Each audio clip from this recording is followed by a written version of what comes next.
Assalamualaikum warahmatullahi wabarakatuh. Kami dari kelompok 7 mata kuliah semantik akan membahas mengenai medan dan komponen makna. Anggota kami yaitu saya Auditia Probolarasati, Laili Kurniawati, dan Nadia Wulandari. Nah, medan dan komponen makna. Perlu kita ketahui bahwa kata atau leksem dalam setiap bahasa dapat dikelompokkan berdasarkan kesamaan ciri semantik yang dimiliki kata itu sendiri. Contohnya kata kuning, merah, hijau, biru, dan ungu berada dalam satu kelompok yaitu kelompok warna. Contoh lain, pisang, mangga, apel, semangka berada dalam satu kelompok yaitu kelompok buah.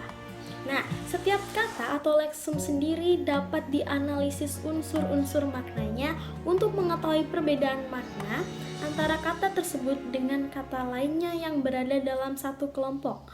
Misalnya, kata mayat dan bangkai. Ini serupa ya. Mayat memiliki unsur makna manusia, sedangkan bangkai memiliki unsur makna mungkin bisa saja manusia. Nah, mayat lebih ditekankan pada manusia sendiri, sedangkan bangkai lebih ditekankan untuk hewan. Nah, untuk kata yang berada dalam satu kelompok lazim dinamai dalam satu medan makna atau medan leksikal. Nah, sedangkan usaha untuk menganalisis kata atau leksem itu merupakan analisis komponen makna atau analisis ciri makna atau biasa juga disebut sebagai analisis ciri leksikal. Untuk memahami materi lebih lanjut mengenai medan makna atau medan leksikal, saya terangkan sedikit. Medan leksikal adalah seperangkat unsur leksikal yang maknanya saling berhubungan karena menggambarkan bagian dari bidang kebudayaan atau realitas dalam alam semesta ini. Contohnya adalah nama warna, perabotan rumah tangga, perkerabatan yang merupakan satu medan makna. Banyaknya unsur leksikal dalam suatu medan makna antara bahasa yang satu dengan bahasa lain tidak sama besarnya karena berkaitan erat dengan sistem budaya masyarakat pemilik bahasa itu sendiri. Misalnya perkerabatan dilihat dari Cair 2002 halaman 112. Nah, untuk memahami lebih lanjut materi ini akan disampaikan oleh teman saya Nadia dan Laili. Baik, di sini saya akan melanjutkan materi yang sudah disampaikan oleh teman saya sebelumnya. Berbicara mengenai medan makna. Kata-kata dalam satu medan makna dapat digolongkan jadi dua, yaitu medan kolokasi dan juga medan set. Yang pertama, medan kolokasi.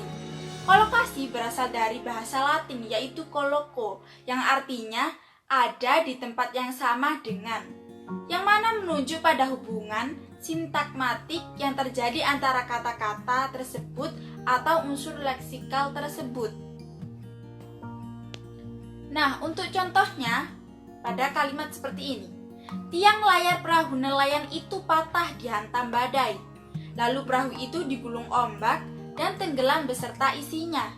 Nah, kita dapat kata-kata seperti layar, perahu, nelayan, badai, ombak, dan juga tenggelam yang merupakan kata-kata dalam satu kolokasi, satu lingkungan yang sama, yaitu pembicaraan mengenai laut. Nah, kalimat tersebut sama halnya dengan kalimat seperti ini. Pak Budi ingin membenarkan atap rumahnya yang bocor. Oleh karenanya, ia membutuhkan berbagai peralatan seperti gergaji, paku, palu, obeng, baut, serta meteran. Nah, kita dapat mendapatkan kata-kata seperti meteran, gergaji, palu, paku tersebut karena dalam satu kolokasi, yaitu mengenai perkakas atau alat-alat bangunan. Nah, yang kedua ada medan set. Apabila tadi medan kolokasi menunjuk pada hubungan sintakmatik karena sifatnya yang linear, beda halnya dengan medan set yang menunjuk pada hubungan paradigmatik karena kata-kata yang berbeda dalam satu kelompok set tersebut dapat saling menggantikan. Setiap unsur leksikal dalam suatu set dibatasi oleh tempatnya dalam hubungan dengan anggota-anggota set tersebut. Contoh sederhananya yaitu kata remaja merupakan tahap perkembangan dari kanak-kanak menjadi dewasa. Begitu pula dengan kata sejuk yang mana suhu di antara dingin dan juga hangat. Untuk lebih jelasnya lagi dapat dilihat dalam bagan yang terdapat pada layar. Nah, dalam tabel tersebut ada kata bayi, kanak-kanak, remaja, dewasa, sampai manula. Begitu juga dengan bagian suhu, dingin, sejuk, hangat, panas, dan terik. Nah, pengelompokan atas kolokasi dan set ini sangat berarti dalam memahami konsep-konsep budaya yang ada dalam suatu masyarakat bahasa. Namun, pengelompokan ini juga sering kurang jelas karena adanya ketumpang tindian unsur-unsur leksikal yang dikelompokkan tersebut. Nah, umpamanya saja pada kata arca. Arca dapat masuk dalam kelompok kesejarahan, namun juga bisa masuk dalam seni ukiran. Selain itu, pengelompokan kata atas medan makna ini tidak mempedulikan adanya nuansa makna. Perbedaan makna denotasi dan konotasinya pun tidak dipedulikan.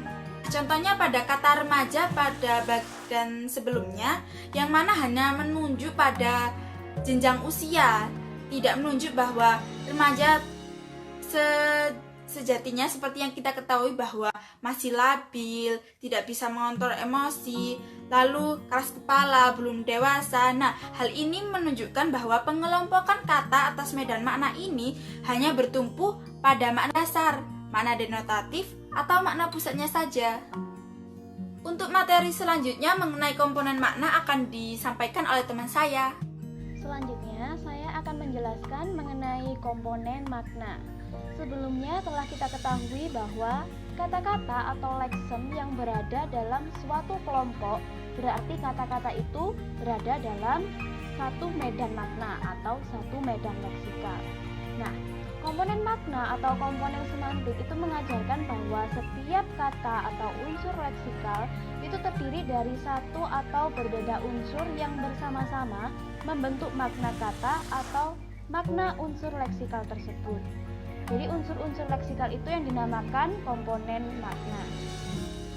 Sedangkan usaha untuk menganalisis kata-kata atau leksem-leksem terhadap unsur-unsur makna yang dimilikinya itu dinamakan dengan analisis komponen makna. Nah, apa sih manfaat dari analisis komponen makna tersebut? Yang pertama, analisis komponen makna ini dapat dimanfaatkan untuk mencari perbedaan dari bentuk-bentuk yang bersinonim. Contohnya seperti apa? Bisa dilihat di sini, ayah dan bapak ini memiliki kesamaan komponen makna, yaitu manusia, dewasa, dan sapaan kepada orang tua laki-laki. Perbedaannya, bapak itu memiliki komponen makna sapaan kepada orang yang dihormati, sedangkan ayah tidak. Kita ambil contoh dalam sebuah kalimat. Di sini ada kami menghadap Bapak Gubernur Syaifullah Yusuf di kantornya. Tidak bisa kita menggunakan kalimat kami menghadap ayah Gubernur Syaifullah Yusuf di kantornya. Seperti itu ya. Kemudian selanjutnya ada manfaat kedua dari analisis komponen makna ini, yaitu dapat dimanfaatkan untuk membuat prediksi makna-makna gramatikal afiksasi. Contohnya, dalam proses afiksasi dengan prefiks me pada nomina yang memiliki komponen makna alat akan mempunyai makna gramatikal, yakni melakukan tindakan dengan alat seperti yang terdapat pada kata dasarnya. Contohnya, menggergaji, memahat, mengail, dan lain sebagainya. Kemudian pada proses afiksasi dengan afiks pada kata yang memiliki komponen makna bercahaya terang akan mempunyai makna gramatikal, mempunyai sifat seperti yang disebut pada kata dasarnya. Contohnya, gemilang, gemerlap, dan sebagainya. Yang ketiga ada dalam proses afiksasi dengan sufiks w pada kata yang memiliki komponen makna alam kehidupan manusia akan mempunyai makna gramatikal, yakni mempunyai sifat seperti yang disebut pada kata dasarnya. Contohnya pada kata surgawi dan duniawi. Selanjutnya ada Manfaat dari analisis komponen yang ketiga, yaitu dapat dimanfaatkan untuk membuat prediksi makna-makna gramatikal pada proses reduplikasi. Contohnya, dalam proses reduplikasi ini yang terjadi pada dasar verba yang memiliki komponen makna sesaat dapat memberi makna gramatikal berulang-ulang, seperti pada kata memotong-motong, memukul-mukul, menendang-nendang, dan lain sebagainya. Baik, itulah sajian materi dari kelompok kami. Semoga dapat membantu. Kami mohon maaf apabila ada kesalahan dalam penyajian materi. Tetap semangat dan jaga kesehatan. Terima kasih. Wassalamualaikum warahmatullahi wabarakatuh.